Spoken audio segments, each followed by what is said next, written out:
Hello everyone, स्वागत है आपका अपने यूट्यूब चैनल में। हम यूपी टेट के प्रीवियस ईयर के क्वेश्चन आंसर डिस्कस कर रहे हैं, जिसमें आज हम 2019 के पेपर वन के ईवीएस के क्वेश्चन आंसर डिस्कस करेंगे। हिंदी के और सीडीपी के क्वेश्चन आंसर हम पहले कर चुके हैं। चैनल पर पहली बार आए तो चैनल को सब्सक्राइब कीजिए, वीडियो को लाइक कीजिए और ज्यादा से ज्यादा शेयर कीजिए। स्टार्ट करते हैं आज का वीडियो क्वेश्चन नंबर फर्स्ट से। भारत में महिलाओं के लिए आरक्षण की व्यवस्था कहाँ है? यानी भारत में महिलाओं के लिए जो आरक्षण की व्यवस्था है वो कहाँ की गई है, वो हमें बतानी है। तो वो व्यवस्था की गई है आपकी पंचायती राज संस्थाओं में। यानी जो हमारी पंचायती जो संस्थाएं हैं, सबसे नीचे वाला जो लेवल रहता है, जैसे पंचायत होती है, फिर कहाँ पहुंचते हैं हम? नगर निगम, नगर पालिका, वहां पहुंचते हैं। फिर राज्य में आता है, फिर केंद्र सरकार, ऐसे चलता है। सबसे छोटी जो इकाई है वो पंचायती है। तो वहां पर महिलाओं को आरक्षण उपलब्ध है। क्या है कि वहां पे कुछ सीटें ऐसी है जहां पे महिलाओं को आरक्षण है कि इस सीट से इतने परसेंट महिलाओं के भागीदारी होना जरूरी है। तो ऐसी व्यवस्था है पंचायती राज संस्थाओं में। तो 121 का 4 नंबर ऑप्शन हमारा राइट हो जाएगा। 122 क्या दिया हुआ है? किसी राज्य के राज्यपाल की नियुक्ति के लिए कम से कम क्या उम्र होनी चाहिए? यानी किसी राज्य का राज्यपाल बनने के लिए जो उम्र की जो सीमा निर्धारित की गई है वो कितनी है, वो हमें इस क्वेश्चन में बतानी है। आप सब लोग जानते हैं कि सरकार ने हर काम करने की एक उम्र निर्धारित कर रखी है। जैसे आपको पता है 18 ईयर के बाद में हम क्या करते हैं? वोट डालना, यानी चुनाव में हम अपना वोट डालते हैं। ठीक है। और जैसे विवाह के लिए उम्र निर्धारित कर रखी है, लड़के के लिए 21, लड़की के लिए 18। ऐसे ना हर चीज के लिए सरकार ने एक उम्र निर्धारित करी है। किसी राज्य का राज्यपाल बनने के लिए जो उम्र की जो सीमा है वो होती है 35। प्रधानमंत्री इन सब के लिए क्या होती है? 35 रहती है। पर चुनाव लड़ने के लिए क्या रहती है? 25 रहती है। ठीक है, तो इस बात का आप ध्यान रखिए। राज्यपाल के लिए जो उम्र है वो कितनी होनी चाहिए? 35 से ज्यादा होनी चाहिए किसी राज्य का राज्यपाल बनने के लिए। तो कौन सा ऑप्शन सही हो जाएगा? फर्स्ट नंबर ऑप्शन सही हो जाएगा 122 का। नेक्स्ट क्वेश्चन क्या दिया हुआ है? सूची ए और सूची 2 का सुमेल करते हुए सही कूटर चुनिए। यानी एक तरफ हमें क्या दिया हुआ है? जो हमारे संघ है वो दिए गए हैं, जैसे केंद्र, फिर राज्य है, फिर उससे छोटा नगर, फिर जो ग्राम पंचायत है वो। और दूसरी तरफ ये है, इनका संचालन किसके द्वारा किया जाता है, उनका मिलान करना है हमें। तो आपको पता है भारतीय संघ जो केंद्र है यानी सेंट्रल बोलते हैं, उसमें कौन, किसका प्रतिनिधित्व ज्यादा रहता है? प्रधानमंत्री का। तो क्या आ जाएगा 123 में? पहले जो ए दिया हो भारतीय संघ, इसमें किसका आ जाएगा? प्रधानमंत्री आ जाएगा। इसको इससे मिला दिया, ए को ए से मिला दिया। ठीक है। फिर आ गया राज्य। तो राज्य में क्या होता है? एक राज्यपाल होता है और विधान सभा होती है। ठीक है। तो राज्य मिल गया राज्यपाल से, सी। ए बी का क्या हो गया? सी हो गया। फिर नगर निगम में आते हैं, तो नगर निगम में क्या होता है? मेयर होता है। तो क्या सी मिल गया डी से। और ग्राम पंचायत में आपको पता है क्या होता है? मुखिया सरपंच होता है। तो ठीक है, संघ में मुखिया कौन हो गया? प्रधानमंत्री, राज्य में राज्यपाल, नगर निगम में मेयर और ग्राम पंचायत में सरपंच हो। यानी ए मिला है ए से। तो ए सिर्फ 2 नंबर ऑप्शन ऐसा है जिसमें ए का ए दिया हुआ है, तो ये इसमें राइट हो जाएगा। 123 का 2 नंबर ऑप्शन राइट हो जाएगा। 124 क्या दिया हुआ है? अनुच्छेद 356 का प्रथम प्रयोग कब और कहाँ हुआ था?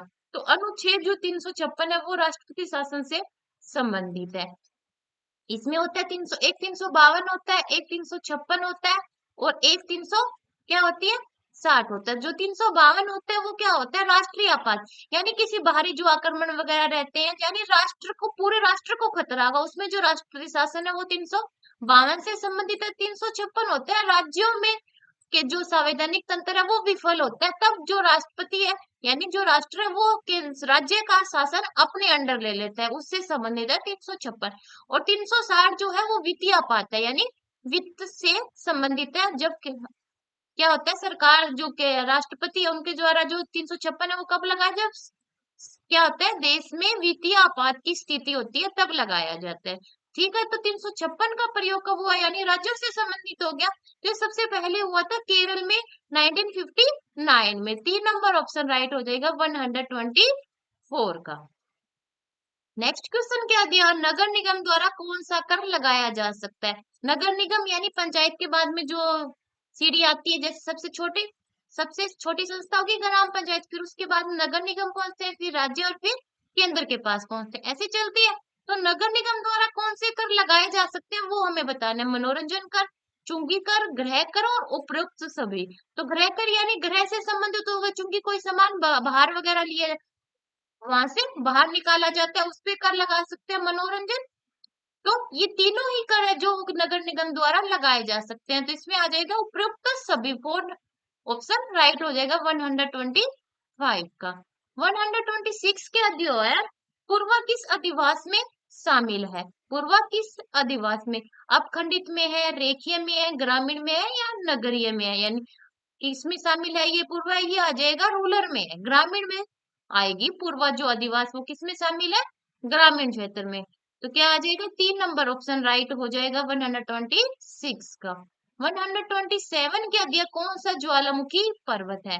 तो आपको पता है पर्वतों के 3 प्रकार हम पढ़ते हैं। पहला होता है वलित पर्वत।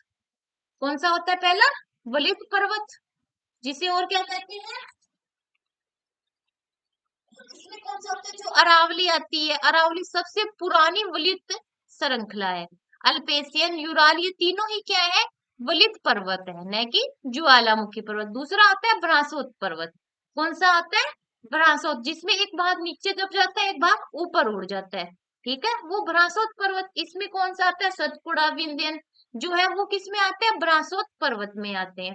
अब बात करते हैं ज्वालामुखी पर्वत, जो इसमें हमसे पूछा गया है। तो इसमें आएगा जो कलिमंजारो है, अफ्रीका के माउंट की है, माउंट कलिमंजारो, वो ज्वालामुखी पर्वत है। तो क्या आ जाएगा 127 का 4 नंबर ऑप्शन राइट हो जाएगा। जो ऊपर 3 ऑप्शन दिए गए हैं ये कौन से है, वलित पर्वत है। और अरावली जो है इसमें सबसे पुरानी वलित पर्वत श्रृंखला है, ये बात भी आप ध्यान रखिए। 128 क्या दिया है, एलिफेटा द्वीप अवस्थित है, यानी जो एलिफेटा द्वीप समूह है वो कहाँ पर है, वो कहाँ पे है, इसमें आ जाएगा आपका मुंबई तट। 2 नंबर ऑप्शन राइट हो जाएगा। अब बात करते हैं नेक्स्ट क्वेश्चन। नेक्स्ट क्या है, मानसूनी वन पाए जाते हैं जहां वर्षा होती है, यानी मानसूनी वन वहां पाए जाते हैं जहां पर वर्षा की जो औसत मात्रा है वो 70 से 200 के बीच में रहती है, वहां पे मानसूनी वन पाए जाते हैं। तो कौन सा ऑप्शन सही हो जाएगा, फर्स्ट नंबर ऑप्शन सही हो जाएगा। कार्बी एंग्लोंग पठार विस्तार है, यानी कार्बी एंगलोंग जो पठार है उसका विस्तार कहाँ पे है वो आपको बताना है। तो इसका विस्तार है प्रायद्वीपीय पठार का, यानी प्रायद्वीपीय पठार में क्या, कार्बी एंगलोंग पठार अवस्थित है। तो क्या आ जाएगा, फर्स्ट नंबर ऑप्शन राइट हो जाएगा 130 का। नेक्स्ट क्वेश्चन क्या है, निम्न में से कौन सा एचल जीव का उदाहरण है। एचल जो चल नहीं सकता, एचल जीव का, तो इसमें आ जाएगा यूप्लेक्टिका, ठीक है, फर्स्ट नंबर ऑप्शन राइट होगा। यूप्लेक्टेला, काइटिन और लीच और एक्सन ये अलग है, एचल नहीं है, फर्स्ट नंबर ऑप्शन इसमें राइट रहेगा। 132 क्या दिया है, प्रोटीन अणुओं की इकाई है, यानी जो प्रोटीन है वो किस प्रकार की अणुओं की इकाई है वो हमें बताना है, क्या ग्लूकोज की या अमीनोमल, वसामल या विटामिन की। तो विटामिन तो आपको पता है अलग ही रहता है, ये किसी प्रकार का कोई प्रोटीन नहीं है। वसामल, अमीनो अम्ल और ग्लूकोज, इन तीनों में से आएगा। तो जो प्रोटीन होते हैं वो अमीनो अम्लों की एक श्रृंखला रहती है, एक इकाई होती है, ठीक है। तो क्या आ जाएगा 132 का 2 नंबर ऑप्शन राइट हो जाएगा। 133 के निम्न में से कौन सा अंगक पादप कोशिका में अनुपस्थित होता है। अब बात करते हैं पादप कोशिका में जो नीचे 4 ऑप्शन दिए गए उनमें से कौन सा अंग उपस्थित नहीं होता। सेलुलोज कोशिका भी थी तो पता है पादपों में ही पाई जाती है, मनुष्य में नहीं पाई जाती। रिक्तिकाएं, लवक, तो ये क्या होते हैं, ये किसमें पाए जाते हैं, पादप कोशिका में पाए जाते हैं। पर जो तारकाएं होते हैं वो क्या होती है, जंतु कोशिका है एक, नए की पादप कोशिका। तो ये इसमें राइट हो जाएगा 133 का 4 नंबर ऑप्शन राइट हो जाएगा। सेंट्रोसोम इसमें राइट रहेगा। 134 क्या दिया है, मनुष्य के शरीर की सबसे बड़ी ग्रंथि है। मनुष्य शरीर की सबसे बड़ी ग्रंथि क्या, पेनक्रियाज, अधिवक्र ग्रंथि, पीयूष ग्रंथि या यकृत है। तो आपको पता है कौन सी है सबसे बड़ी ग्रंथि, लीवर, यकृत है सबसे बड़ी ह्यूमन ग्रंथि। तो क्या आ जाएगा 134 का 4 नंबर ऑप्शन राइट हो जाएगा, यकृत, लीवर। 135 क्या दिया है? उत्तर प्रदेश का राज्य पक्षी है। पहला दिया सार्स क्रेन, गौरैया, मोर, तोता। तो मोर है हमारा राष्ट्रीय पक्षी, न कि उत्तर प्रदेश का। ये तो कट। अब आ गया सारस क्रेन, जो है उत्तर प्रदेश का राज्य पक्षी। फर्स्ट नंबर ऑप्शन राइट हो जाएगा 135 का। 136 क्या दिया हुआ? निम्नलिखित में से किस प्रदेश में रेनडियर पाया जाता है? यानी जो रेनडियर है वो कहाँ पाए जाते हैं? ठंडे प्रदेशों में पाए जाते हैं, यानी जहां पे ध्रुवों के आसपास पाए जाते हैं। तो ध्रुवों पर कौन सा होता है? टुंड्रा प्रदेश होता है, शीत वाला। शीत वाला जो कटिबंध है उसमें पाए जाते हैं। टुंड्रा प्रदेश इसमें राइट रहेगा। 136 का फर्स्ट नंबर ऑप्शन राइट हो जाएगा। नेक्स्ट क्वेश्चन क्या दिया? निम्नलिखित में से कौन सा एक शीतोष्ण घास प्रदेश नहीं बताना है? इसमें पंपास, डांस, कंपास और पेरिज। तो क्या है जो पंपास, डांस और पेरिज, वो क्या है? शीतोष्ण घास के मैदान है। पर जो कंपास है वो शीतोष्ण घास का प्रदेश नहीं है। तो ये इसमें राइट हो जाएगा 3 नंबर ऑप्शन 137 का। 38 क्या दिया? जनसंख्या के आधार के अनुसार वृहत्तम महाद्वीप कौन सा है? यानी सबसे ज्यादा जनसंख्या कौन से महाद्वीप पे पाई जाती है वो आपको बताना है। तो कितने महाद्वीप है? 7। कितने महाद्वीप है टोटल? 7। एशिया, यूरोप, अफ्रीका, उत्तरी अमेरिका, दक्षिणी अमेरिका, ऑस्ट्रेलिया और अंटार्कटिका। ऑस्ट्रेलिया सबसे छोटा और एशिया सबसे बड़ा, तो बड़ा ही बताना है हमें। तो एशिया इसमें राइट हो जाएगा। और 5 क्या होते हैं? महासागर होते हैं। कौन सा? हिंद महासागर, प्रशांत महासागर, अटलांटिक, आर्कटिक और अंटार्कटिक। ये 5 महासागर होते हैं और 7 महाद्वीप होते हैं। एशिया सबसे बड़ा महाद्वीप है जनसंख्या के हिसाब से। तो ये 2 नंबर ऑप्शन राइट हो जाएगा 138 का। 39 कह दिया? भारत में थारू जनजाति कहाँ निवास करती है? यानी एक जनजाति का नाम दे दिया, वो है थारू। ये वाली जो जनजाति है कहाँ पर पाई जाती है विशेष रूप से? थार मरुस्थल में, उत्तराखंड में, उत्तर प्रदेश के तराई क्षेत्र में और झारखंड में। तो ये पाई जाती है, उत्तराखंड में भी पाई जाती है और उत्तर प्रदेश के तराई क्षेत्र में भी ये जो जाति है वो पाई जाती। तो 2 और 3 दोनों इसमें राइट रहेंगे। 40 नंबर क्वेश्चन क्या है? भिलाई इस्पात संयंत्र स्थित है। यानी भिलाई इस्पात संयंत्र कहाँ पे है? कहाँ पे? भिलाई, छत्तीसगढ़ में। तो क्या हो जाएगा 140 का 2 नंबर ऑप्शन राइट हो जाएगा, छत्तीसगढ़ में है ये। 41 क्या दिया? संसार का सर्वाधिक समस्याकारी जलीय खरपतवार। खरपतवार यानी जो फसल को नुकसान पहुंचाता है, जिसे बंगाल का आंतक भी कहते हैं, उसका नाम क्या है वो हमें बताना है। तो एक्नोरिया क्रोसिपस जलकुंभी, इसका वैज्ञानिक नाम क्या? और इसको बोलते क्या है? जलकुंभी। ये सबसे समस्याकारी जल खरपतवार है। 2 नंबर ऑप्शन राइट हो जाएगा 41 का। 42 क्या दिया? वायरस की अजैविक होने का कारण है। यानी ये एक जैविक नहीं है, इसका एक लक्षण बताना है वायरस। ठीक है। तो पहले इसमें वसानुगत सामग्री नहीं पाई जाती है, प्रजनन नहीं कर सकता, इसमें प्रोटीन नहीं पाया जाता, इसको क्रिस्टल के रूप में परिवर्तित किया जाता है। तो यही 4 नंबर का जो ऑप्शन है यही इसमें राइट रहेगा, वायरस से संबंधित जो इसका लक्षण है। 43 क्या दिया? पादप हार्मोन जो फलों को पकाने में क्या करता है? मदद करता है। यानी पादप के हर हिस्से को कुछ ना कुछ जैसे ये जिब्रेलिन है, ये वृद्धि में सहायक होता है पादप की। ठीक है। तो ऐसे ही हार्मोन होते हैं, वो किसी ना किसी विशेष कारक के लिए जिम्मेदार होते हैं। तो फलों को जो पकाते हैं वैसा हार्मोन है वो कौन सा होता है वो हमें बताना है इस क्वेश्चन में।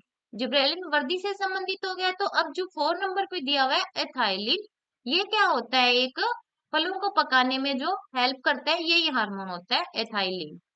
ठीक है। तो 4 नंबर ऑप्शन राइट हो जाएगा 43 का। 44 क्या दिया हुआ? स्वतंत्र रूप से भूमि में रहने वाला अवायवीय जीवाणु जिसमें नाइट्रोजन एंटोस्टैरिकन की क्षमता होती है वो हमें बताना है। तो राइजोबियम स्वतंत्र रूप से तो नहीं रहता, ये जड़ों में रहता है। एंटू का स्थिरीकरण तो करता है, पर ये क्या है? फलीदार पौधों की जड़ों में पाया जाता है। पर जो क्लस्ट्रोडियम है वो स्वतंत्र रूप से रहता है और एंटू का स्थिरीकरण भी करता है। तो यही इसमें राइट होएगा 44 का 2 नंबर ऑप्शन सही हो जाएगा। 45 क्या दिया हुआ है? किस प्रकार का डीएनए कोशिका में सामान्य रूप से पाया जाता है? ए प्रकार का या बी, सी या जेड प्रकार का? कौन सा जो डीएनए है वो सामान्य रूप से कोशिकाओं में पाया जाता है। तो बी जो टाइप जो डीएनए है वो सब कोशिकाओं में सामान्य रूप से पाया जाता है। 46 क्या दिया हुआ है? सन 1853 में भारत की जो पहली यात्री ट्रेन चलाई गई थी वो कहाँ से चलाई गई थी? तो वो सबको पता है, मुंबई से थाने के बीच में चली थी। तो 3 नंबर का ऑप्शन राइट हो जाएगा 46 का। 47 क्या दिया? एशिया का सबसे बड़ा पशु मेला कहाँ आयोजित किया जाता है वो हमें बताना है। हरिद्वार में, पुष्कर में, सोनपुर में या नासिक में? तो कौन सा आएगा इसमें? इसमें आएगा 3 नंबर का, सोनपुर में आयोजित एशिया का सबसे बड़ा पशु मेला। 48 क्या दिया? राष्ट्रीय एकता परिषद की स्थापना हुई। राष्ट्रीय एकता परिषद की स्थापना कब हुई थी? 51 में, 71 में, 61 में या 81 में? तो कौन सा ऑप्शन सही रहेगा? इसमें रहेगा 3 नंबर का ऑप्शन, 61 में हुई, 1961 में।